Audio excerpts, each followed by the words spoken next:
Chers internautes, nous sommes en plein temps de Noël et vous qui nous suivez à travers ce canal, nous vous souhaitons un joyeux Noël.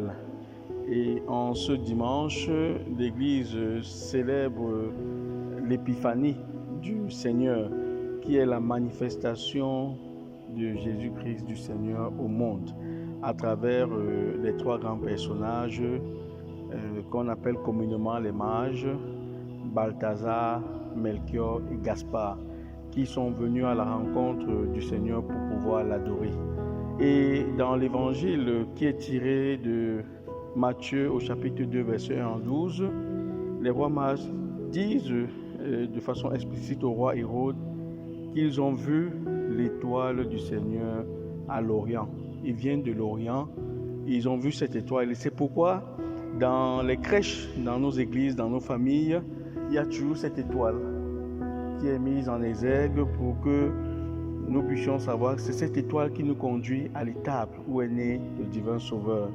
Et lorsqu'ils rencontrent Hérode, ils lui font savoir qu'il y a un roi qui est né dans son royaume, dans son espace de gouvernement. Hérode est totalement jaloux et il va demander au roi mage d'aller se renseigner avec exactitude sur le lieu auquel l'enfant est né.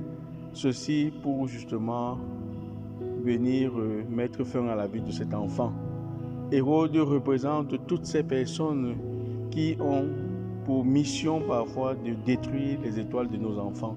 Il y a des enfants dans nos familles qui rencontrent des Hérodes dans leur éducation et nous sommes appelés justement, nous en tant que parents, à protéger nos enfants des Hérodes. Et ceux qui ont l'attitude des Hérodes doivent pouvoir changer, parce qu'il y en a qui ont pour mission principale de détruire. Lorsqu'ils voient votre étoile briller, ils sont prêts à tout pour éteindre cette étoile dans nos entreprises, dans nos familles, dans nos différents milieux. Il y en a qui n'aiment pas voir briller les étoiles des autres. Et à l'occasion de cette épiphanie, dans chaque étable de l'église, il y a donc l'image des mages qui sont venus de l'Orient, comme nous le disions tout à l'heure. Et ils sont venus, et à cette époque, il y avait trois grandes races ou trois grands continents déjà connus, l'Asie, l'Afrique et l'Europe.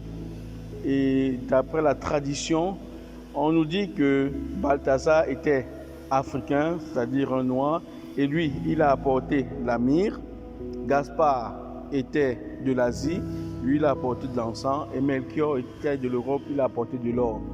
Ces différents présents qu'ils ont apportés manifestaient déjà l'identité de Jésus. L'or pour dire qu'il est roi, l'encens pour dire qu'il est Dieu, l'encens était ce parfum de Dieu, et la myrrhe pour dire qu'il était un homme, pour manifester son holocauste. Il est venu et il va mourir pour notre salut. Et les trois mages qui sont venus, c'est en fait l'univers tout entier qui va vers Jésus. Jésus se manifeste à tout le monde, non plus seulement les chrétiens, non plus seulement les juifs, mais à tout le monde, les païens compris ici, comme les non-croyants.